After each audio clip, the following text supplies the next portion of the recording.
This page of the N64 magazine, right then, it's all about the big hitters coming soon. You've got Resident Evil 0 being teased as an exclusive zombie thriller. First ever picks, they're saying. Which was always a bit of a draw back then, wasn't it? And Turok 3 Oblivion is also getting some love, apparently with amazing monster shots. They always went on about the graphics, didn't they? Then there's Perfect Dark, which everyone was waiting for after GoldenEye. We've played it, it shouts, with 8 pages of stunning shots trying to get us all hyped up. And tucked in there is Conker's Bad Fur Day, labelled a foul-mouthed shocker. Which, yeah, it certainly was a bit different for Nintendo. Down at the bottom there's a mention of a free Pokemon Trainers Guide, always giving away bits of tat, weren't they? And a Planet Game Boy section for handheld stuff. It's issue 39 March 2000, so bang in the middle of the N64's life, trying to keep things exciting, even though the PlayStation was already well and truly in its stride. You can see Joanna Dark plastered across the page. She was the face of cool for a while, wasn't she? All guns blazing. Good times. In a blocky sort of way. This page is the welcome page for issue 39 of N64 Magazine, dated March 2000. It's boasting about being Britain's biggest and best-selling independent Nintendo mag, explaining their ethos of getting first-hand news from Europe, Japan and America, and not just copying stuff off the internet. They're saying they're written by Nintendo fans for Nintendo fans, and they cram every page with useful info. There's a piece called Perfect Days, about lunchtime 4-player GoldenEye sessions in the office. Sounds like a ritualistic thing for them, playing GoldenEye deathmatch with pistols only. They mention arguments about using Oddjob, as he's a bit cheap, being so small and all that. They joke about it being a scary obsession, which is probably about right if you were that into GoldenEye back then. Then there's a section called Just Look What We've Got For You This Month, showing what's featured in the magazine. Pokemon Stadium is on page 8, with first ever English language shots.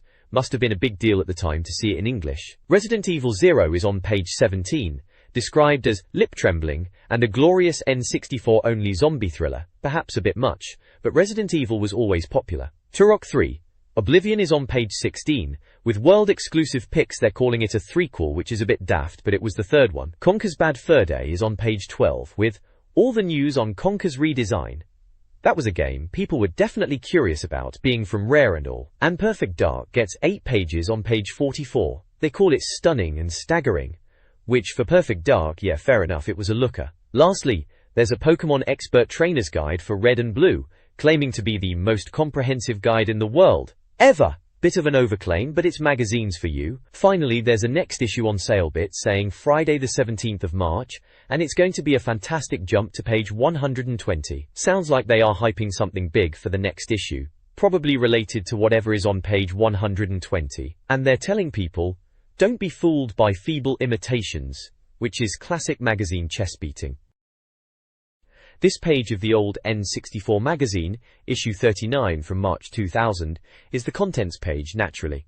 Right at the top, in big red letters, it shouts contents at you, just in case you weren't sure. First up, we've got Planet 64, kicking off on page 10. Looks like the news desk is promising all the juicy dolphin gossip that's the GameCube, for you youngsters and developer chat. They've even got a picture of some Pokemon tat. Gotta love that merchandise push back then. Then there's Coming Soon, with previews starting on page 16. And what stonking previews they are. They're teasing Turok 3, saying it's refrigerator-sized, which is, well, a bit of a weird description, isn't it? Resident Evil 0 is there too, billed as an N64 exclusive RE game, and Rally Champ 64, apparently a corker and sequel to multi-racing. Flipping over to N64 Arena, starting on page 52, looks like the reviews and completed games section. They've got ECW Hardcore Revolution, wrestling but bloodier, and with new pants apparently. Always a bonus. Nuclear Strike gets called a spanking update, whatever that means. Hydro Thunder is there. Wave Race meets San Francisco Rush. Sounds alright. Supercross 2000 for bike fans. A Bug's Life. A movie tie-in that's cruddy but the review's okay, apparently standards weren't that high then. And Toy Story 2, which they say is surprisingly accomplished. Regulars section has the usual information station for new releases and bestsellers, and a look ahead to N64 Magazine issue 40. Also N64, a new diary column from someone called Avery Marks. Planet Game Boy gets a mention, 9 whole pages of Game Boy action starting on page 25. And finally, Import Arena kicks off on page 68, for all those games from Japan and America. They've got Mario Party 2 and Harvest Moon 64 listed. Always good to see what the rest of the world is playing. That's your lot for the contents of issue 39. This page of the magazine, right? So it's the contents page, as you can see. Kicking things off, we have the Future Look section, promising a first peek at upcoming N64 games. Always got your hopes up, that did back then. Then there's F1 Racing Championship, apparently packed with screenshots. Bet they all look the same really, just a blur of pixels. And Pokemon Stadium is in there too, boasting about first English shots. Crikey, it was a big deal at the time, gotta catch 'em all and all that. The magazine's got its reader service bit, Club 64, and a how-to section for South Park Rally, remember that one? Bit of a kart racer, wasn't it? WWF? WrestleMania also gets a mention. The wrestling games were always a bit of a laugh with mates. There's the Club 64 mailbox for readers' letters, tips extra for cheats, Dr. Kit's Game Clinic solving your gaming woes, Game On with challenges, I'm the best section, Skill Club 64 inches with Millennium tasks, a directory of every N64 game, and info on back issues and subscriptions. Sounds like your typical mag really, covering all bases. Rick? The big splashes for Perfect Dark though, Special Investigation and Omi Word, 8 pages of beautiful Perfect Dark it says, weapons, levels and a whole lot of blood. It's wondrous. Failwoo. Bit over the top, aren't they? Still, Perfect Dark was a looker, must admit. DK64 tips are still going on, last part of our countryside tips, blimey they milked that one. And finally, word of mouth. Interviewing voice actors from Turok 3, Pokemon, and Mario himself, what a beauty they say. Classic. So yeah, there's your page, a mixed bag of N64 stuff, for March 2000. This page is looking at upcoming N64 games, and the big focus seems to be on F1 Racing Championship from Ubisoft. It's their new racer apparently. They've given it a rating of 6 out of 10 this month, which isn't exactly stellar, is it? Then there's Pokemon Stadium, which they've had a play of the English version, and given an 8 out of 10. That's more like it for Pokemon, I suppose. Looking at F1 Racing Championship, they're showing off some screenshots. One picture is supposed to show the rain affecting the driving, which was quite a thing back then, and another is highlighting the replay angle at Monaco. They reckon it looks better than its predecessor, whatever that was. The info burst box has got all the details. Cart size is 128 megabit, which was decent for the N64, 1 or 2 players. Controller pack and rumble pack support, but no expansion pack or transfer pack. It's due out worldwide in April. They've given it 4 out of 5 anticipation blobs, so someone is looking forward to it at least. The reviewer mentions you can leap from car to car during replays, which sounds a bit gimmicky but a neat little touch apparently. They also say it's fast and handles well. Sounds alright I guess if you're into your Formula 1. This page of N64 Magazine, back from March 2000 it seems, is having a look at F1 Racing Championship. It's a big splash title feature, right in the middle of the mag. Winship. They reckon it's shaping up to be a decent Formula 1 game, building on the good work of F1 World Grand Prix on the N64. Apparently Ubisoft did a good job with Monaco Grand Prix the year before, but it lacked a bit of depth compared to F1 World Grand Prix. This new one, F1 Racing Championship, has got the official FOA license, so all the proper teams, drivers and tracks from the 1999 season are in there, including the Sepang track in Malaysia, which was brand new at the time. They're saying 16 tracks in total, which is not bad going. Monaco's controls get a nod for being spot on, always a tricky track to get right in a game. The screenshots show some in-game action, looks like a fair bit of detail for the N64, proper racing cars and trackside scenery. They're mentioning arcade and simulation modes, saying the arcade mode is easier for cornering, which is probably good for us less hardcore racers. There's also a training mode to teach you braking points, and a pick up and play scenario mode for jumping straight into races. Multiplayer's only for 2 players though, which is a bit of a shame really, could have done with 4-player split screen like some of the other races on the system. Overall the preview seems positive enough. They're looking forward to giving it a proper review in a couple of issues time. Sounds like it could be a solid racer for the N64, worth keeping an eye on if you're into your F1 games, especially with all the official stuff in there. This page is all about Pokemon Stadium for the N64, blimey. Seems like they're still banging on about Pokemon even back then. Apparently it's coming out in March, which is a bit earlier than expected, so that's good news for the little uns I suppose. They're making a big deal about the transfer pack, which lets you use your Pokemon from the Game Boy games, Red and Blue, in this Stadium game. Sounds a bit fiddly if you ask me, but I guess the kids will love it. There's also this new picture gallery thing, where you can store photos from Pokemon Snap, which, right, okay, if you're into that sort of thing. Gasnu. Looking at the screenshots, it's all about Pokemon battles in 3D, which is a step up from the Game Boy games, naturally. There's a bit about minigames too. Something about digging a pothole. Sounds riveting. The reviewer reckons they're great fun, each to their own, eh? And would you Adam and Eve it, they mentioned some rumor about Uri Geller trying to sue Nintendo because Kadabra looks like him. Bit of a rubbish hoax apparently, never heard anything more about it. Down at the bottom they've got an info burst, cartridge size is 256 megabit, up to 4 players can have a go, rumble pack is yes, transfer pack is yes, all the usual stuff. Release dates are there, March 6th for the States, March 31st for us, Brits and Japan is already out, typical. Anticipation rating is 5 red blobs, so they're pretty excited, though I'll believe it when I see it, mind you. This page from the Future Look part of N64 Magazine is giving us a gander at Pokemon Stadium. March 2000, wasn't that when it came out? Time flies, eh? Right, so they're banging on about being able to use your Pokemon from the Game Boy games, chucking them onto the N64. Yeah, that was the big selling point, seeing your little pixelated monsters in proper 3D. They've got screenshots of Nidoking, Clefairy, Pikachu, and some of the menu screens, nothing too mind-blowing. They reckon the visuals are spectacular, and the attacks are screen-filling, a bit much like, but for the time I suppose it was pretty decent on the telly. Tournaments, a quest mode like the Elite Four from the handheld games, and 4-player battles are mentioned. Plus, there are Mario Party-style minigames, including one with Drowsy and Hypnosis. Sounds a bit bonkers to be honest. Apparently it's an essential purchase if you've got mates who are Pokemon mad. Connecting those transfer packs to swap monsters about, good times. Or maybe not. They'll be back with more on it next issue, number 41. Pokemon Stadium, it was alright I suppose.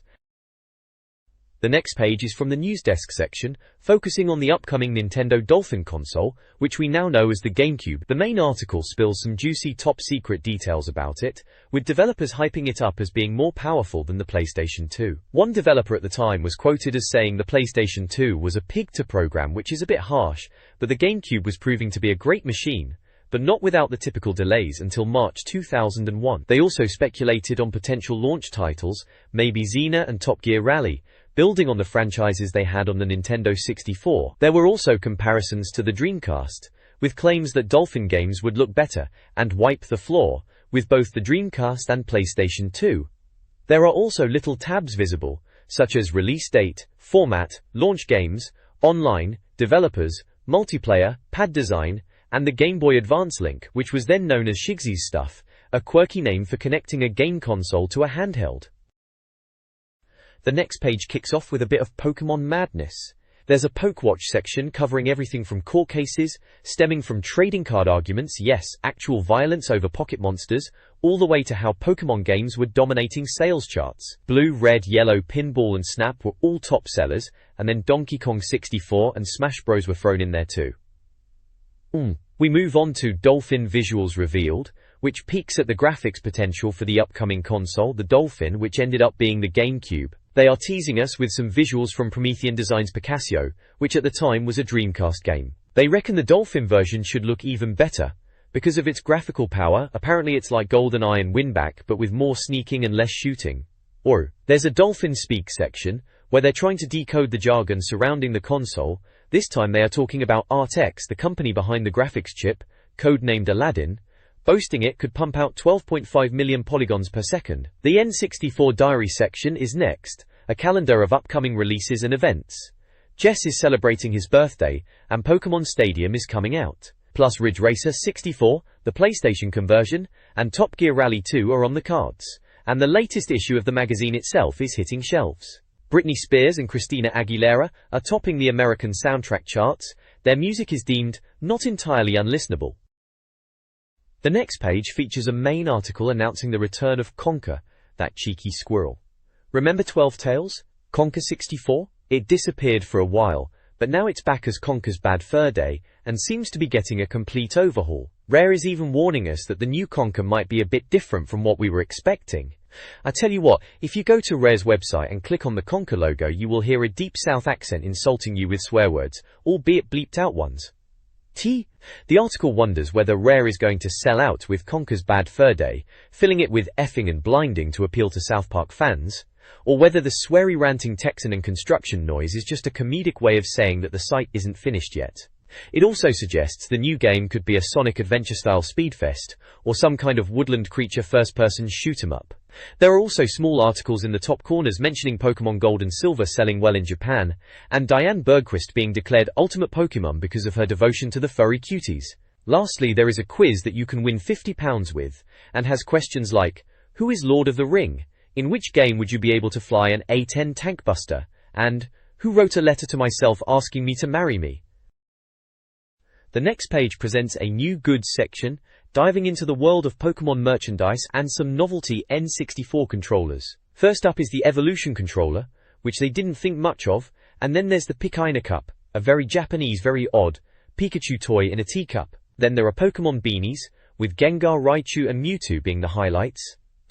There is also the official Pokemon Collector's sticker book, a tie-in with Pokemon Red and Blue for all the completionists out there. Then there is Let's Find Pokemon, which is similar to Where's Wally, but with Pokemon. Finally, there's the Controller Plus 64 Special Edition, a third-party controller that sounds like it's best avoided if the reviewer is to be believed. The page ends with a competition to win Pokemon beanies, asking which Pokemon likes to sleep all day, just like Mr. Kits.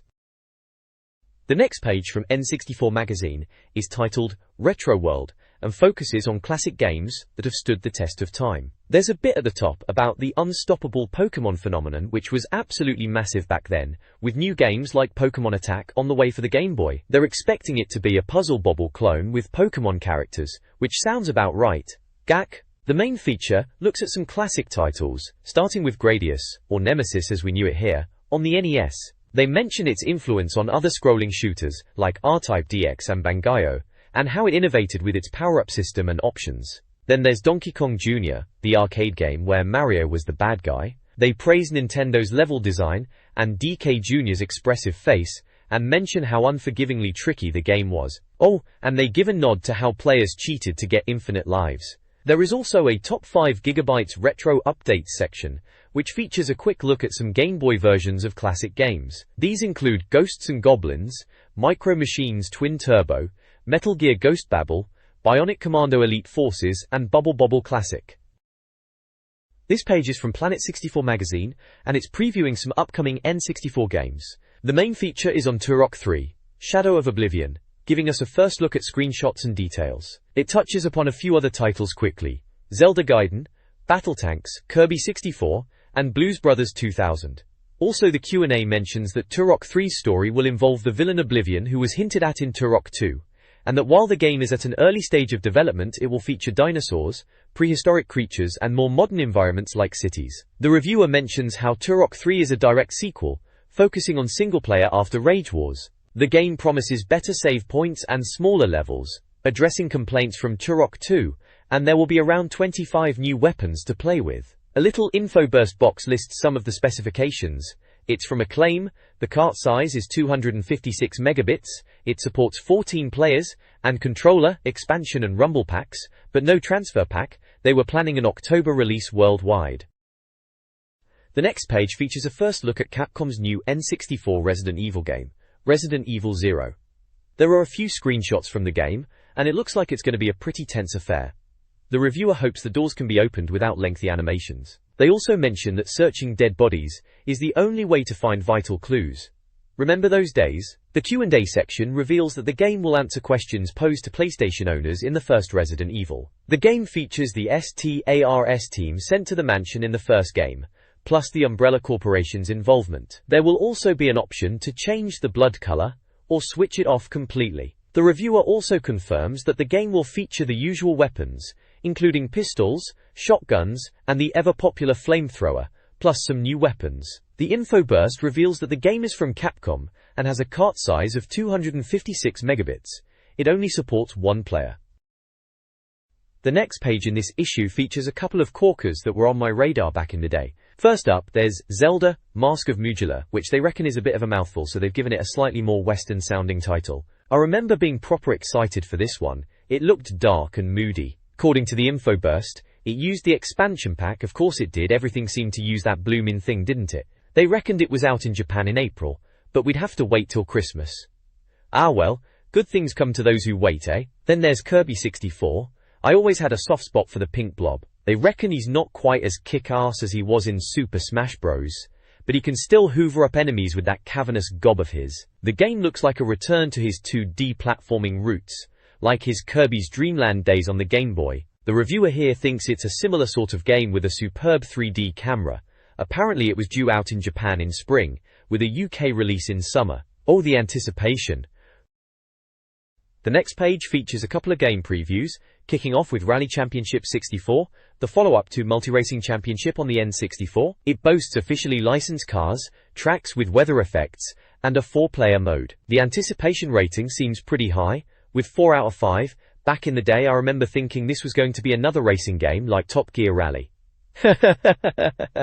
Then there's Blues Brothers 2000, based on the movie sequel. It's a Banjo-Kazooie style 3D platformer where you play as Elwood Blues collecting money, fighting enemies, and doing musical puzzles. The reviewer seems cautiously optimistic, noting that developer Titus has pulled off some magic before. Looks like they're hoping it'll be more GoldenEye than Mission Impossible. I think it ended up being neither. Anticipation is 3/5. Seems fair, but I remember thinking this was a bit of an odd choice for a game. The movie was pretty poor. The next page features a preview of Cyber Tiger Woods Golf for the Nintendo 64.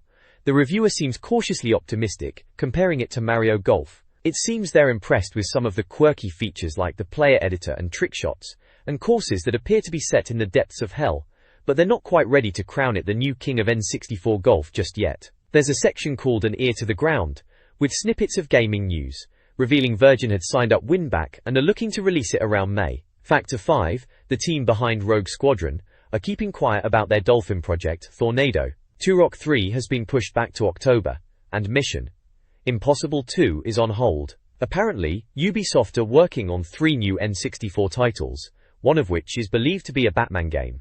The team are getting Dolphin kits early, in March. The page also has info-burst information about Cyber Tiger Woods Golf, confirming it's from EA, uses a 128 megabits cart, supports 14 players, and the controller and rumble packs. This page from Planet Game Boy, a section of the magazine, kicks off with some thoughts on the upcoming E3 show and the Game Boy Advance. They reckon developers are really pushing the boat out with what's possible on the humble 8-bit Game Boy Color, mentioning a Magic Carpet-style 3D engine, and even a first-person shooter from Eidos. There's a bit about Infogrames releasing more Looney Tunes games, and Kemco's Shadowgate alternative. EA's Boxing Sim is apparently the standout GBC game this month, while The Office is rediscovering old monochrome titles. The main article is about Game Boy cart copiers devices like the GB Exchanger that allowed you to copy and play pirated games. Nintendo weren't too happy about this, obviously, and they seem to have finally cracked down on the company behind it, Bung. Apparently there was a court case and Nintendo won a fair bit of dosh. Then there's some chat about the Songboy, a gadget that turns your Game Boy into an MP3 player. They compare it to a Rio player, but with the added bonus of a color screen. You could navigate your music library, and even see album art, lyrics and adverts on your Game Boy. The Songboy was available for $99. The page also lists the Planet Game Boy staff: Martin Kitts, Tim Weaver, Will Overton, Jess Bickham, Andrea Ball, and Justin Webb. The next page features a review of Knockout Kings on the Game Boy. Seems like the reviewer was quite impressed, giving it a solid 4 stars and calling it the best beat-em-up on the system. A bit strong, perhaps, considering what else was available back then, but each to their own, eh? The review mentions the digitized faces of boxers like Lewis and Ali. They also mention the ability to train your own boxer and the 2-player link mode. Always a bonus for a bit of competitive fun with your mates. There are some screenshots of the gameplay, which looks fairly decent for a Game Boy title. They show a few boxers in action, including Joe Frazier, Muhammad Ali, and a custom-made character called the Surgeon. There's even a shot of a woman holding up the round number card, a classic boxing trope. The page also details the Fight Night mode, including how to create a boxer and train them, plus some info on the power-ups and speech features in the game. The full roster includes Marciano, Ali, Luis La Hoya, Leonard, Frazier, Mosley, Grant, Holmes and Mayweather. The next page features a couple of Game Boy reviews. First up is Deja Vu Iron 2, a point-and-click adventure from Kemco costing £25. The reviewer reckons it's a decent stab at the genre on the handheld, comparing it to Shadowgate. They mention having to repeat steps to achieve simple tasks, but also point out the game includes the sequel, which is a nice bonus. A score of 4 out of 5 is given. Pedogate. Then there's Street Fighter Alpha.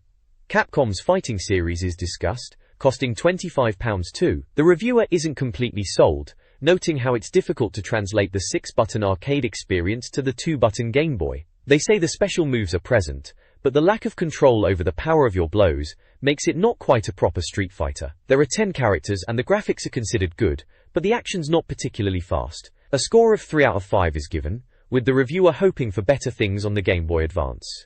Zane. This page features reviews of a couple of Looney Tunes games on the Game Boy. First up is Speedy Gonzales. The reviewer reckons it's a bit of a pedestrian platformer, especially compared to Daffy Duck, with cheese collecting being the main aim. They mention some Sonic-style sections but ultimately give it a measly 2 out of 5. I must say I don't remember this one being a classic back then, and it doesn't sound like it's aged well. Ooh.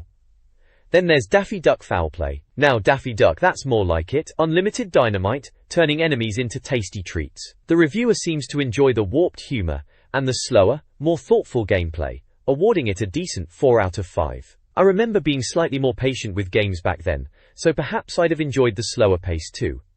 A screenshot shows him turning a bear into a steak. Both games are from Infogrames and cost £25. And the reviewer mentions password save features are included. This page from the magazine takes a nostalgic look back at some classic Game Boy titles. First up is Balloon Kid, which the reviewer remembers fondly from 1990. The game involves Alice rescuing her brother, who's floated away with a bunch of balloons. They praise the game's handling and the unique backwards scrolling. A score of 5 out of 5 is awarded, although password saves and color support were missed, but they still reckoned it a great value platformer at the time. Next up is Kirby's Dream Land. They reckon it's enough to get you excited for the upcoming Kirby 64 on the N64, with visuals owing a debt to Mario and Miyamoto. The reviewer reckons the hills and trees of Pupupu Land have a familiar Mushroom Kingdom feel. The aim is to slurp up bad guys and spit them out at their mates. It's a charming, easy-to-play game and gets another 5 out of 5. Day. This page, dubbed Game Boy Gallery, is a showcase of photos taken with the Game Boy camera.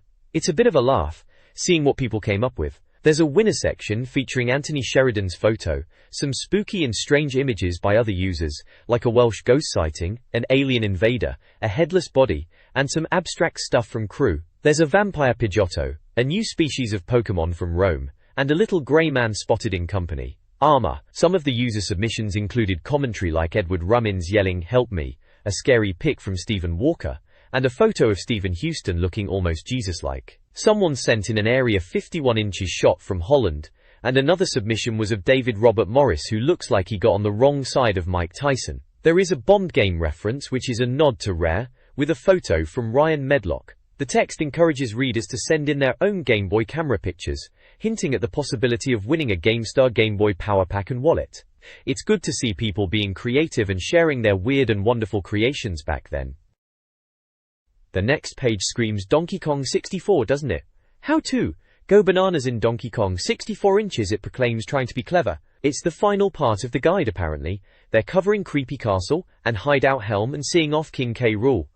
The aim? A perfect golden banana total of 201. There's also a little blurb pointing to a top secret tip section, for those of us who were, shall we say, struggling with the game at the time. Oh, and a sticker that says, masses of Donkey Kong 64 secrets revealed inside. I remember DK64, it looked amazing, but I had no idea how many bananas it had, and how much I had to collect. The next page focuses on helping readers find all the bananas in DK aisles for Donkey Kong 64. The magazine is giving tips on the last few levels, assuming you know the location of all the fairies, arenas and blueprints. Hopefully you've been paying attention. The article details where to find 15 of the bananas, giving specific instructions for Donkey and Diddy. For Donkey it mentions breaking ice in crystal caves for an invincibility barrel and using a coconut switch on K. Rool Island. Diddy's tips involve a banana trapped behind a switch-open door at the top of a waterfall and a mini-game barrel above DK Island. Ah, the banana collecting never ends. The next page features a Club 64 inches how-to guide for getting bananas in Donkey Kong 64. Remember that banana collecting craze? The guide is broken down by character: tiny, lanky and chunky, with screenshot examples and explanations. The next page features a walkthrough for Jungle Japes in Donkey Kong 64. There's a section on playing as Tiny Kong, and another on playing as Lanky Kong, with numbered steps and screenshots to guide you through collecting bananas. Tiny has to go through a skirt-wearing simian and use a feather gun, and Lanky has to use orange stand and a grape switch. It's all a bit silly, really. This page is all about getting those bananas in Donkey Kong 64, specifically when you're playing as Chunky Kong in the Angry Aztec level. They've got little picture guides showing where to go and what to do. Yay!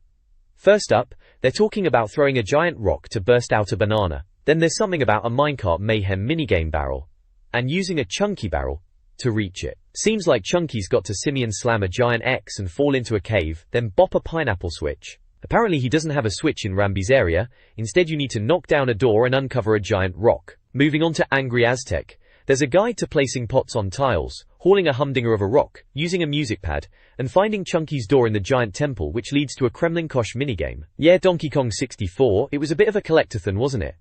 Still, good memories of exploring those worlds back in the day. This page, from what I can see, is a guide to get through the creepy castle section of Donkey Kong 64, and it gives hints on how to collect golden bananas. The guide gives step-by-step instructions on how to get through the level from the start, like heading to the greenhouse, using Chunky's primate punch to knock down a door, and buying the super-duper Simeon slam from Cranky. The guide continues with instructions on how to get through the ballroom, punch switches, light candles with the jet barrel, and how to get through certain challenges in the areas for Lanky and Tiny, who also have their own set of instructions, before finishing with the sniper sights, Funky Shop, and a section on coffins with a Searchlight Seek minigame to uncover. Donkey Kong 64 was a decent romp at the time, if a bit of a collectathon. The next page is a walkthrough for Donkey Kong 64, from what I can see in Club 64 section. The guide covers how to get into the moat side door, and opening up the tree to progress the game. It gives instructions on finding switches as Tiny Kong, Diddy Kong and Chunky Kong to collect bananas, but of course the guide does not mention that you need 400 bananas to fight King K. Rool, and offers strategies for the fight, which from what I remember was a bit of a pain, so the advice, don't bother clonking the Kremling, seems pretty solid. The game itself was a collectathon, a bit too much if you ask me, but still fun, especially in multiplayer. The next page features a walkthrough for the Hideout Helm level in Donkey Kong 64, giving tips on how to complete it. It gives instructions on using Lanky's orange stand ability, using Diddy to jet through rings, and Chunky to knock down metal gates. There's also a special note about needing blueprints to complete the level in time, which I remember being quite a pain back then if you hadn't collected enough of them. The page continues with a guide to the boss fight against King K. Rool, with tips for each round using Donkey Kong, Diddy Kong, Lanky Kong, Tiny Kong, and Chunky Kong. The game was alright, but the amount of collectibles to get was just absurd. It felt like a chore after a while. There's also mention of Nintendo and Rareware coins, which can be collected by completing Frantic Factory's Donkey Kong arcade machine twice, and scoring 5,000 points on Cranky's Jetpack game. The next page is a special investigation into Perfect Dark on the N64. The reviewer went to Rare's HQ to play a finished copy of what they call the biggest N64 game since Zelda. The reviewer talks about similarities to GoldenEye, mentioning the mission structure and the combination of stealth and violence. It appears that because Nintendo didn't get the Tomorrow Never Dies license, Rare got to make something original using the GoldenEye engine. He also comments that the reload animations are pretty great, and that enemies have them too. There's a screenshot from in-game with an enemy in the distance and Joanna Dark having picked up some ammo. There's an info burst section which says Perfect Dark is from Nintendo/Rare, the cart size is 256 megabits, supports 14 players, and all the PAX controller, expansion Rumble and GB are compatible. It says the game is out in April worldwide, and gives it a full 5-star anticipation rating. Warrington Nas. This page features Joanna Dark from the game Perfect Dark, you know, that first-person shooter that was kinda like GoldenEye 007 but set in the future. The page is styled as an N64 special investigation feature, and is titled, Caught Dark, over a cartoon of Joanna Dark, complete with a gun firing. There's a high-tech section which highlights some of the gadgets Joanna gets to play with, like the Data Thief, a souped UP version of that device Bond used to break into computers. There's also a threat detector, infrared vision goggles, night vision goggles, and even a miniature flying video camera called the I Spy. The year 2000, when the world was worried about the Millennium Bug, and these gadgets were the cutting edge of gaming tech. The issue was published around March 2000, so this would have been released probably just before the game itself, so the anticipation was palpable. This page, from what looks like an N64 magazine back in the day, is all about the weapons in Perfect Dark. Remember Perfect Dark? Proper spiritual successor to GoldenEye, it was. The article's called Perfect Weapon, and it acknowledges there are far too many weapons to cover in one go. I remember thinking the same thing. It mentions delights as the liquid metal Mayan equipment, and the more outlandish Skadar weapons, and their weapons will have to wait until the next issue, which is fair enough. They've picked out a few for closer inspection, like the Cyclone, which is just a lead hose, and the Dragon, a machine gun that can be turned into a proximity mine. Lethal in multiplayer, they say, and they weren't wrong. Then there's the laptop gun, disguised as a computer, which of course turns into a machine gun, and can be used as a remote drone. Very innovative at the time. Also featured are the Farsight, which could see through walls to eliminate those pesky campers, and the pistol, a standard weapon with a scope and a pistol whip function. And there's the grenade, for blasting through walls, and the crossbow, which could be fitted with lethal or non-lethal darts. There's also the CMP-150, that locks onto 4 enemies, and the Slayer, which lets you guide your rockets. Good times. The page also talks about Sims, which are the bots you could use in multiplayer. They came with different personalities, requiring different tactics to avoid or kill them. Types included Vendetta Sims, Justice Sims, Predator Sims, and Coward Sims. All in all, it was a decent little rundown of some of Perfect Dark's arsenal. Remember pouring hours into that game? The next page dives into Perfect Dark, doesn't it? It's a special investigation by N64 Magazine, and it's all about gunfights and sniper missions. They reckon the gunfights are more tense than in GoldenEye, which I suppose we all thought was saying something back then. The enemies are smarter, tougher, and some are even martial arts experts, cheeky sods. There's a breakdown of a shootout scenario with timed gadgets and alarms, showcasing the auto-target system, how you can find ammo, and the enemy AI. There's also a section on a sniper assault mission, where you have to save a negotiator and take out rooftop snipers. It mentions Perfect Dark's levels of difficulty, what it means to play on harder settings, and they make a deal about nerves of steel being required in the first part of the mission to save the hostage. There's a mention of how you can win medals in the game to improve your ranking, accuracy, headshots, killmaster, and survivor. It highlights the game's animations, with guards crawling on the floor and snipers toppling over when you shoot them. The reviewer mentions you'll have to explore the villa for more snipers, including bedrooms, a dining hall, and a network of basement tunnels. The next page is all about Perfect Dark on the N64, specifically the combat simulation mode. They're touting it as having a mind-boggling array of multiplayer options, nicking all the best bits from PC first-person shooters and adding their own twists. Big claim, Kirita, that, Giga. There's a section on arenas, saying they're designed specifically for multiplayer carnage, unlike GoldenEye, which borrowed levels from the single-player campaign. They mention you can unlock some GoldenEye leftovers too. Felicity, eh? Wonder if that's who I think it is. Then there's challenges, pitting you and your mates against the computer in scenarios. Sounds like a good way to hone your skills, or just have a laugh. Simulants are the bots, the computer-controlled players you can add to your deathmatches if you're short on human opponents. They say you can have up to 8 of them. It's a good way to fill out the arenas, I suppose. Finally, stats are covered, where your personal combat stats can be saved. There are 21 different skill levels, from beginner to perfect. Looks like the game's designer Duncan Botwood was pretty good at it. There are also some screenshots of the game in action, including a radar display, the custom weapons menu, and a few in-game shots of characters battling it out. The next page takes a look at the cooperative and counter-operative modes in Perfect Dark on the N64.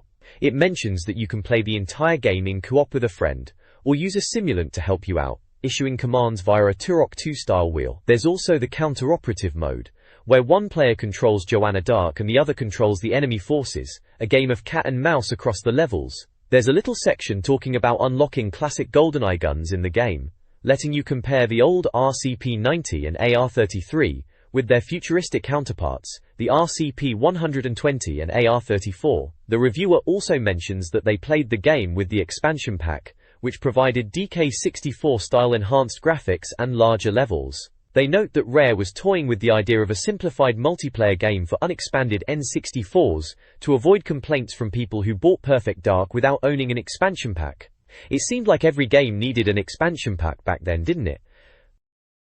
This page from the magazine covers Perfect Dark on the N64, and a bit about the Game Boy Color prequel. It's a special investigation, which is a hefty article going into quite a bit of detail about the game, not too shabby. The reviewer is saying that only 30% of the GoldenEye engine remains in Perfect Dark, but the graphics are a startling improvement. They mention some pretty cool graphical effects for the time, like the real-time lighting, and that the bad guys are supposedly smarter. There's a quote about how you can't dismember people, but there's still lots of red splashes and puddles of blood.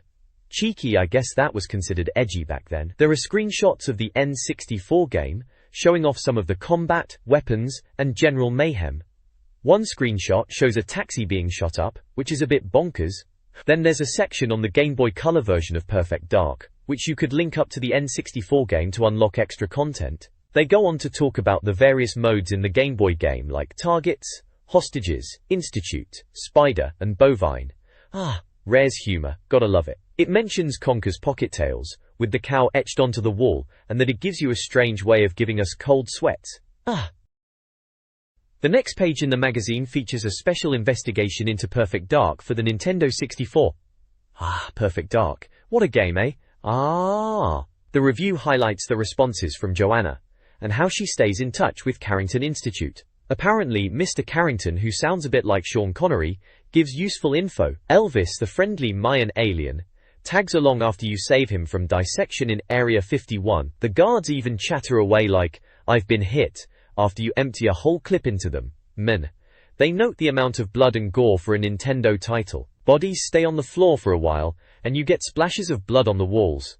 The reviewer reckons it will get a 12 or 15 certificate. The review states that Perfect Dark makes use of every Nintendo peripheral, from the controller pack to the Game Boy printer. There's a segment on using a Game Boy camera and transfer pack to put your own head on characters in the multiplayer games. You take a picture, crop the face, and reshape the polygon head, and you're in the game. They show you how to do it step by step, from striking a pose to road testing your virtual self. Looks like Andrea's virtual self needs a bit of work as she's lacking a neck, and her face is red.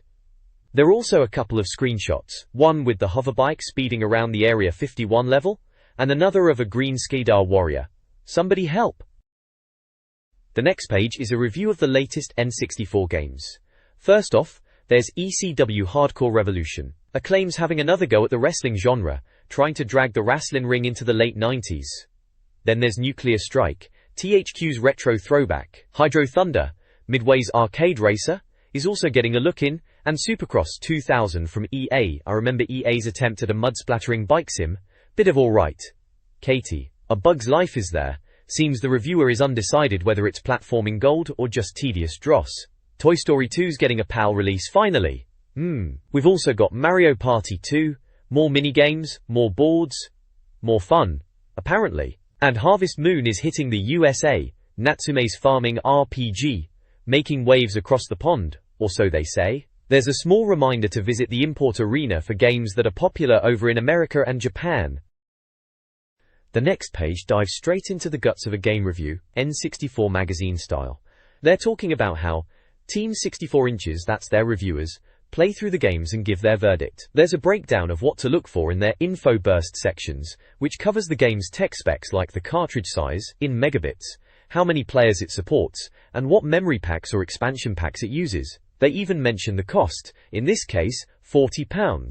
Then there's a quick guide to their pluses and minuses, and if you like this, boxes, which are all about giving you the good and bad, and suggesting similar games. For example, if you're into GoldenEye 007, they might point you towards Turok 2, or Quake 2. The page then breaks down their scoring system, visuals, sounds, mastery, and lifespan, all leading to a final verdict score. They've got a little scale showing what the scores mean, from star game material, 85% and above, to the dreaded disaster zone, below 20%. They even mention the criteria to make sure they consider if a game is worth your money, with expensive N64 carts. In the If You Like This section is Mickey Mouse 64 by Rare, a game they say is an amazing Mario-beating Mickey Mouse-a-thon. Finally, there's a section called Team 64, with pictures and quotes from the reviewers. They're talking about Perfect Dark, and the reviewers list their game of the month such as Hydro Thunder, Harvest Moon, and Mario Party 2. The next page is all about ECW Hardcore Revolution on the N64. I remember that one. It was alright, wasn't it? Not exactly WWF No Mercy, but still a bit of fun in its own right. Bored. The reviewers banging on about the Creator Wrestler mode and how you can make some truly frightening ECW fighters. There's a screenshot of a character called Chad Satchel, who looks a bit like Mr. T gone wrong. They mention a few bits of information about the game, like it being from Acclaim, the cart size, and it supports 1 to 4 players. It also mentions the controller pack requires 28 pages. They also note the release date is February in the UK, March in the US, and TBA in Japan, with a cost of £40, which was pretty standard for a new N64 game back then. Trade-away. The reviewer includes various little screenshot callouts, which are a bit humorous, like saying, "A disturbing conglomerate of heads, legs, arms and leotards. Get it away from us." And another showing Raven beating up Jerry Lynn, which is not surprising, and they say, "The guy on the floors had his family jewels taken care of." They have some screenshots of Chad Satchel, and comment on the creator player mode, which includes options to change shirt, jacket, vest, chest gear, elbow pads, wristbands, gloves, and accessories. The next page covers ECW Hardcore Revolution on the N64. It seems the reviewer isn't overly impressed, suggesting it doesn't quite live up to the depth of other wrestling games of the time. They mention a limited number of match options and arenas, finding the street fight mode a bit underwhelming. There's a section called Dirty Tactics that highlights the lack of rules in the game, encouraging underhanded moves. They touch on cage matches and tag team action too. Axel Rotten, Dreamer, S-Crazy, and Roadkill are mentioned with humorous, distinguishing features and comparisons to celebrities of the time. The reviewer seems to think that the game is a bit too similar to its prequel, WWF Attitude, noting the recycled moves and the wrestlers looking like photocopies. This page dives into ECW Hardcore for the N64. Career mode gets the spotlight, with the reviewer noting it's reasonably enjoyable for a single-player experience. They highlight the fighter roster selection process, and it looks like they chose Jazz. It also shows the match calendar. The game is also a bit of a beat-em-up style, where the fighter can kick the opponent in the face and punch their foe in the groin with blood flowing like wine. Visually, it's similar to WWF Attitude, but apparently with slightly better resolution. The sound is nothing special, and the reviewer says the prequel's code seems largely untouched. There's a decent amount of gameplay options to keep you entertained, particularly with mates. The final verdict is that it's comprehensive and authentic, but it's missing some improvements and a big-name license. It gets a score of 80%. There's a little, "if you like this," section recommending WWF WrestleMania 2000 on the N64, developed by THQ, calling it the greatest wrestling game at that time. The next page features Nuclear Strike on the N64. I remember that one. Graphically, it wasn't amazing even at the time, but it was a decent enough shoot-'em-up to waste a bit of time on. The reviewer even says it's not deep, but it's good for mindless blasting action. I think that pretty much sums it up. The page mentions that if you didn't have the expansion pack, then the graphics will be fuzzier. I remember the RAM prices being a pain at the time, and people refused to spend the money, like it says, on the 4 MBs of RAM, duck. There's an info burst section listing the game's details, like it being 128 megabits, it's a one-player game, uses one page on the controller pack, supports cartridge save, password save, the expansion pack and rumble pack but not the transfer pack. At the time, it says it was already out in the US due for release in March over here, and it was going to cost £40. Crikey, games were expensive back then. The free flight section mentions that you don't have to worry about crashing into things. The game automatically increases your altitude, which makes it easier to circle around the enemies. The page also has a few screenshots of the game, showing off the chopper and some of the environments, typical N64 graphics really.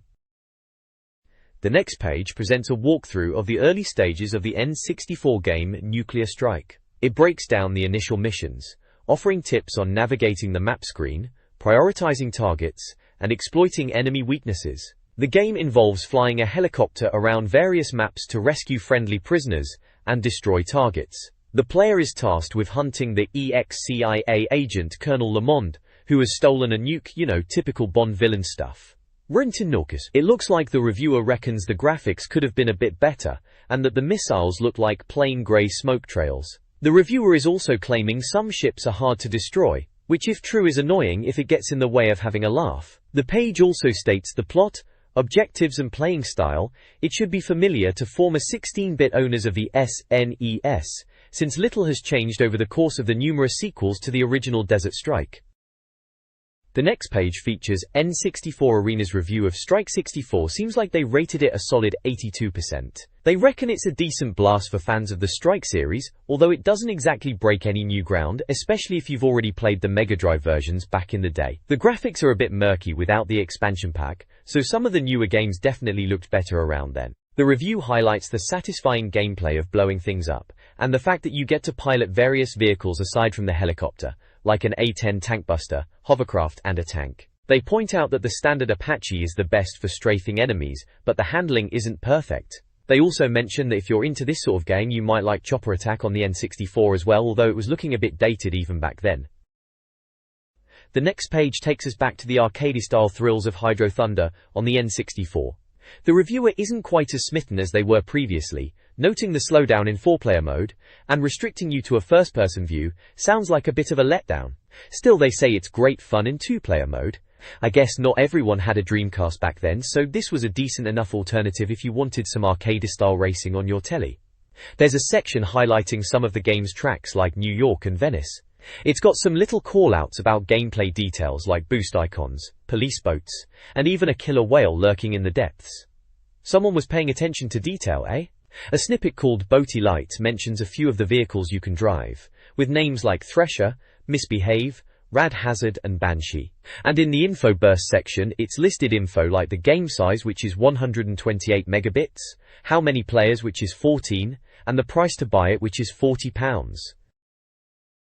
The next page features a watery walkthrough for Hydro Thunder on the N64, taking you through shortcuts on the Arctic Circle level. It's got numbered instructions with screenshots, showing you how to grab boosts, jump through ice rings, and navigate tricky sections of the track. The review itself reckons it's a surprisingly good game, comparing it favorably to San Francisco Rush, but on water. The reviewer Jess Bickham mentions it's not quite Wave Race 64, as the water isn't as impressive, but it's still an enjoyable arcade racer with plenty of shortcuts. There's a little pluses and minuses box highlighting the fast gameplay, inventive courses and arcade fun, but also noting that the game might not be that long-lived and the water isn't up to much. In a comparison piece, Wave Race 64 is called a wonderful game with impressive water effects. The review gives Hydro Thunder a solid 84%, praising the visuals, sounds, mastery, and lifespan. It's basically saying it's a surprise hit that's better than it has any right to be. This page, well, it's a review of Supercross 2000 for the N64. It seems the reviewer, a bloke called Jess Bickham, has mixed feelings. It's not a terrible game, getting a 76%, but it's tricky, complex, and perhaps overly so. It's certainly not a simple arcade racer, apparently requiring a more measured approach to corners. Like in real life, can you imagine? The review mentions a freestyle mode, which sounds like a bit of fun, a stunt mode in the vein of Wave Race, and 1080 snowboarding. Not quite up to those sterling efforts, but perhaps a bit of nostalgic grifter in the park action. Graphically, it's decent, sharp and smooth, especially if you've got the expansion pack. The sound gets a bit of a kicking mind, awful American rock, and a commentator from the USA. There is also a visual that says, sharp, detailed and smooth with an expansion pack, but the sound is awful American rock, and a probably famous commentator in the USA. They also suggest if you like this you might like Road Rash 64.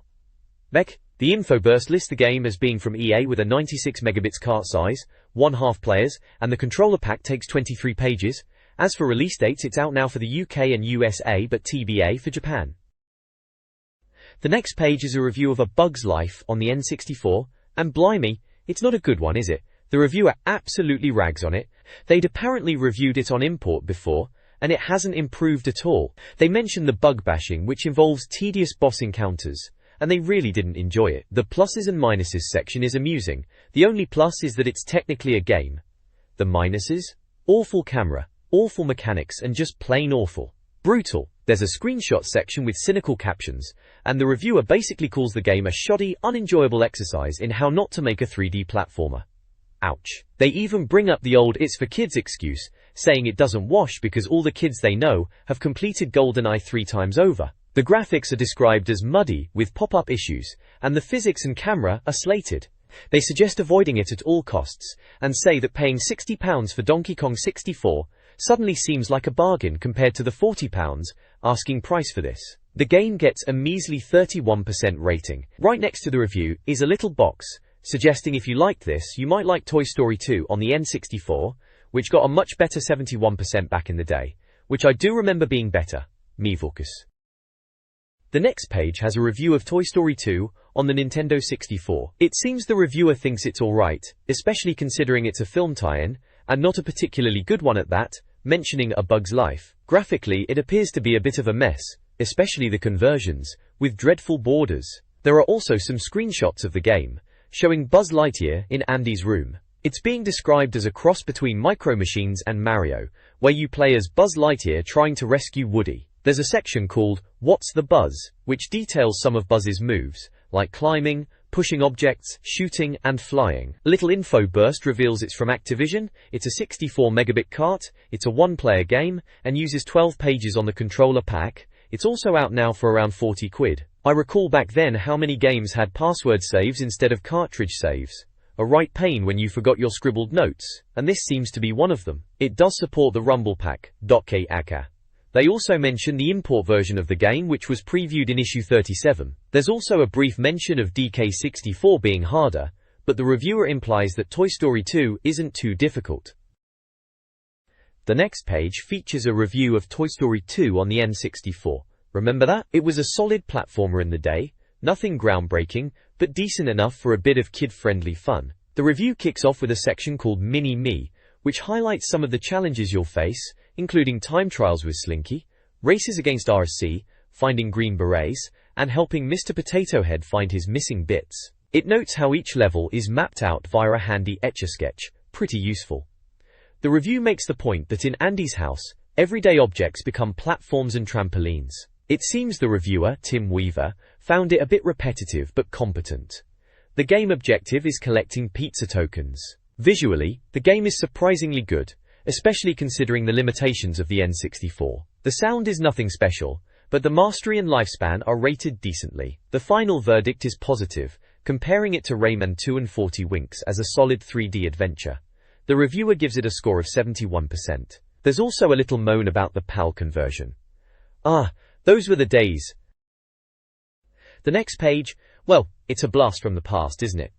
This Import Arena section focuses on games that were only available in Japan or America at the time. The main focus is on Mario Party 2 for the Nintendo 64.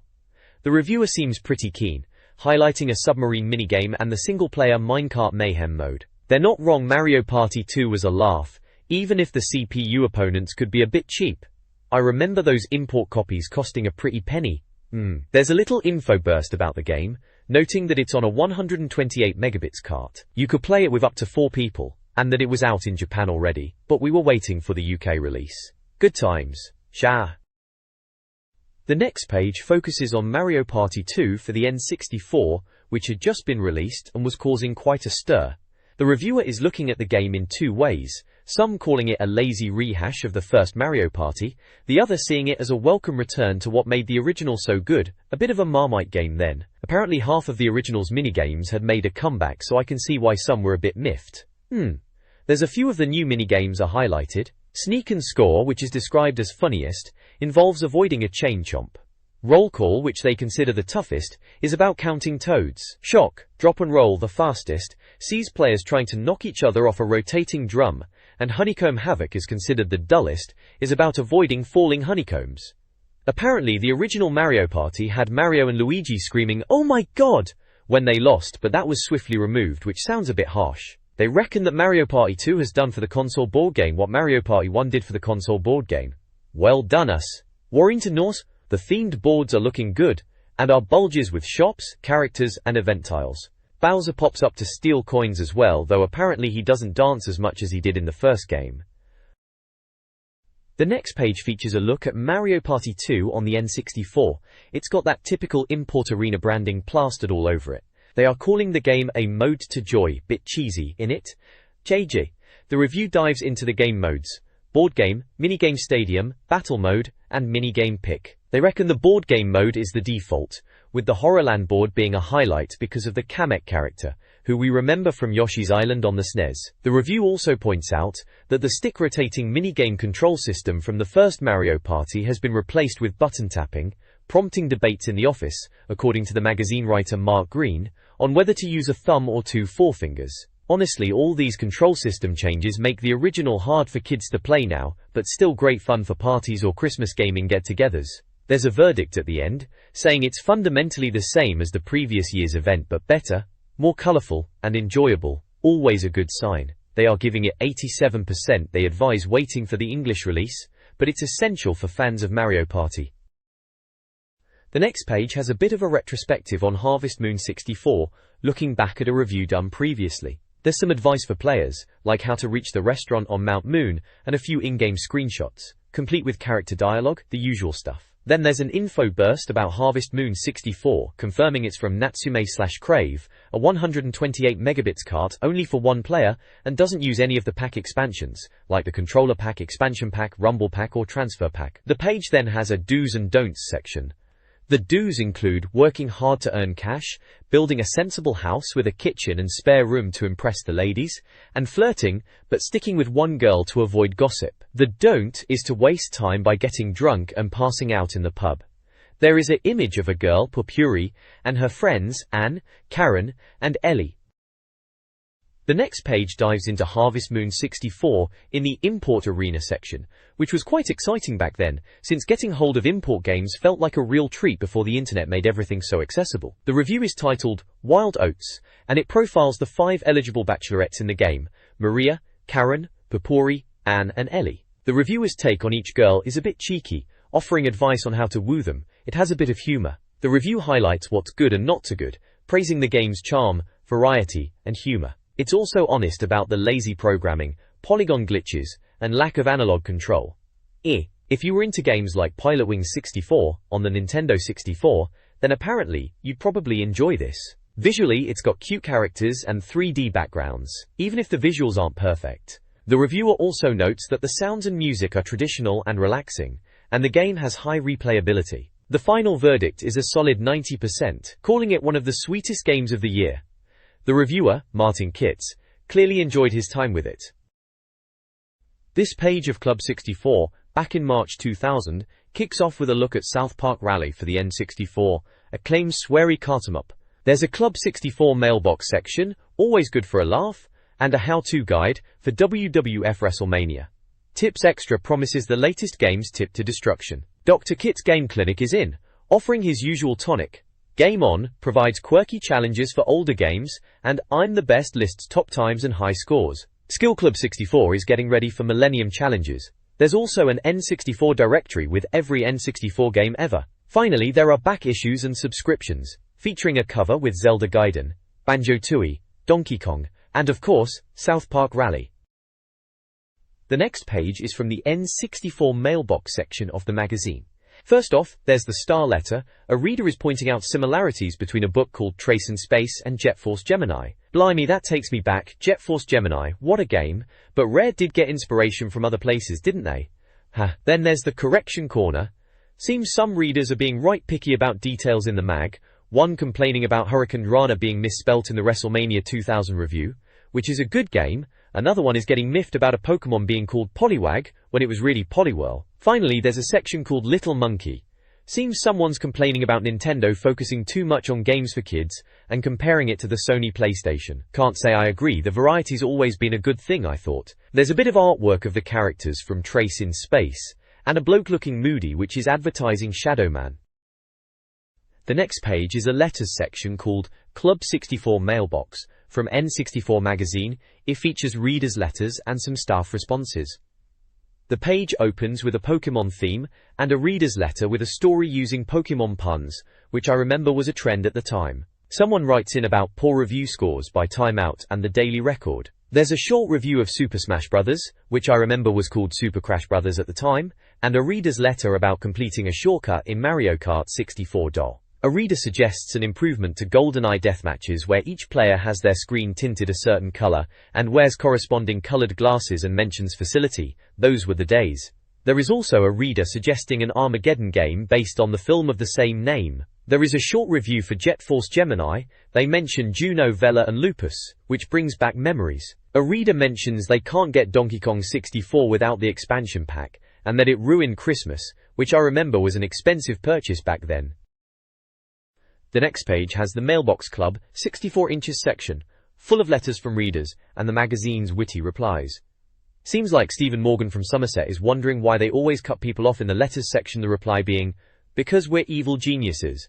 Ed. Daniel Nolan from London points out a typo in Jet Force Gemini, and Richard Eccleston from Worcester is worried his letters aren't being printed. Good old N64 magazine, they print it just to prove him wrong. You know? There's a letter about the Game Booster Game Boy, which lets you play Game Boy games on your PlayStation. Sounds a bit dodgy, and the magazine agrees. A reader asks about using an American Pokemon Blue cart with a European Pokemon Stadium, and the magazine isn't entirely sure if it'll work. Then comes the So Tell Me This section. answering random questions from readers. One asks about Pikachu Genki Detchu coming to the UK, another about a Simpsons game, and what happened to Right You Are. Someone's mate reckons Nintendo is going to sell Pokemon to Sony. Yeah right, pull the other one. Yee. Ash Bailey from Shropshire asks about Foray, see-through controllers, action replay carts, a 16 megabits expansion pack, and the 64 double disc drive, typical N64 geek stuff. Finally, Stephen Holmes from Brentwood wants to know about games with flamethrowers, Jet Force Gemini, and Turok 2 get a mention. There's a memory pack storage system for Game Boy saves featured, looks pretty decent. Googery. The page ends with the magazine's address for sending in questions. Good times. The next page, eh? This is the mailbox section where readers get to air their views. One chap, Alex from Gloucester, is moaning about ropey N64 conversions of games like NASCAR and Carmageddon. I have to agree, some of those conversions were a bit of a letdown compared to the originals. Another reader, Johnny from Belfast, is chuffed with Nintendo's teleads at the time, especially the Jet Force Gemini one. Someone called Carla from Ipswich is asking about how to get a job on the magazine. The editor, Ed, says a good grasp of English is essential, along with a sense of responsibility and knowledge of the subject matter. Oh, and being able to make a decent cuppa. There's also a bit about similarities between real things and Pokemon, like Ekans being snake backwards and such. Another person called David from Chesterfield has spotted that Arctic Uno Zapdos and Moltres have Uno Dos and Tyres in their names. And then there's reader artwork. Someone's done a GoldenEye 007 and Perfect Dark mashup, which is a bit of alright. There's fan art of Pokemon, Banjo-Kazooie, Perfect Dark, and Donkey Kong 64 inches as well, so there is. This page features a how-to guide for South Park Rally on the Nintendo 64. Remember that game? It was a bit of a Mario Kart clone, wasn't it? But with, South Park characters and crude humor. The title card says, How to Ride with Authority in South Park Rally, with an image of Cartman. The article, penned by Mark Green, offers tips on how to drive like a pro, and what to do if Saddam Hussein or salty balls are causing you problems. Right then, it gives advice on surfaces, skidding and spanking your opponents. Cheeky. What We Said section reveals the magazine gave South Park Rally an 88% score, calling it an enjoyable and surprisingly successful variation on the Mario Kart formula. High praise indeed. Screenshots showcase in-game action, with tips overlaid on the images. Memories. The next page takes me right back to the year 2000 and my N64 days. It's a feature called Club 64, How to Ride with Authority in South Park Rally. The piece gives tips on how to save your ass in the game, covering everything from using Mr. Hanky power-ups to taking advantage of the map's layouts. They talk about using height to your advantage, weaving to avoid attacks, and how to use invincibility after taking a hit. There's also a Be a Loser section with handy ways to shake off pursuers, like slamming the brakes before a corner, or using barf slicks and rats to slow opponents down. The second half covers the championship modes in South Park Rally, specifically Valentine's Day, Easter egg hunt, spring cleaning, and pink lemonade race. The writer offers tips on each mode. I remember grinding through these modes, some were a bit repetitive. The next page details tips and tricks for the maps in South Park Rally on the N64. Each map has a small review of the layout and things to look out for, and where to find Mr. Hanky and Pink Eye the Eyeball. City is a fairly straightforward map with a train track that can be used to cross the map, but also can be used to shove other racers off the track. Farm has a bullpen, and more claustrophobic areas, and a ramp to a gangway, ideal for sniping. Big Gay Owls has a secret shortcut by driving through the picture of kiddies in the Big Gay Boat Ride, and minicastles to avoid being hit. Sewer has spaceage tunnels, and a rotating pipe to leap into.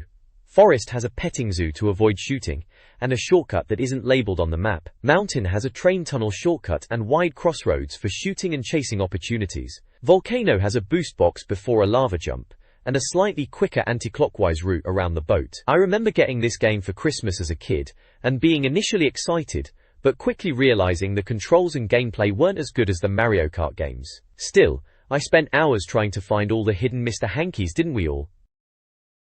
The next page features a how-to guide for South Park Rally, with tips on playing hide-and-seek and maximizing your arsenal. Remember South Park Rally? It was a decent kart racer released on the Nintendo 64 back in the day, not quite Mario Kart but still a good laugh, with all the South Park humor, crude but fun.